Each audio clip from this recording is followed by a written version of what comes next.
झटपट होणारी शेवयाच्या खीरची रेसिपी बघतोय आज आपण. 2-3 चमचे तूप गरम केलं आहे. जाड बुडाचं कढईचं पातेलं घेतलं आहे. त्याच्यामध्ये बदाम आणि काजू असे घालून परतायचे. शक्यतो बेदाणे घालू नयेत. बेदाणे जेव्हा दुधावर उकळतो तेव्हा दूध नासायची शक्यता असते.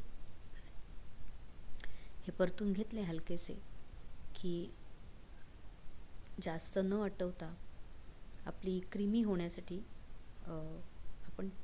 आपण थोडासा खवा घालतो. याच्यात 2-3 चमचे खवा आहे, तो घालून परतून घ्यायचं. आणि भाजलेल्या शेवया घातल्या त्याच्यामध्ये बारीक, त्या चांगल्या परतून घ्यायच्या. आता याच्यामध्ये 1 लिटर दूध घालते मी. गरम वगैरे केलेलं नाही आहे दूध, थंडच आहे. तर ते घालायचं.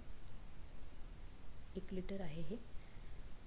आणि चांगलं खालपासून ढवळून ते हे करायचं, खीर उकळू द्यायची. त्याच्यामध्ये थोड्याशा केशराच्या काड्या घातल्या आणि ह्याला चांगली उकळी आली की मग मी 6 चमचे साखर घातली ह्याच्यामध्ये आणि परत उकळी येऊ द्यायची चांगली. आता याच्यामध्ये 2 वेलदोडे आणि 1 छोटा जायफळाचा तुकडा असं बारीक करून घातला आहे. तो शेवटी घालावा म्हणजे वास छान राहतो. आणि आत्ता जरी शेवया कमी दिसत असल्या तरी नंतर त्या फुगून व्यवस्थित होती कन्सिस्टन्सी.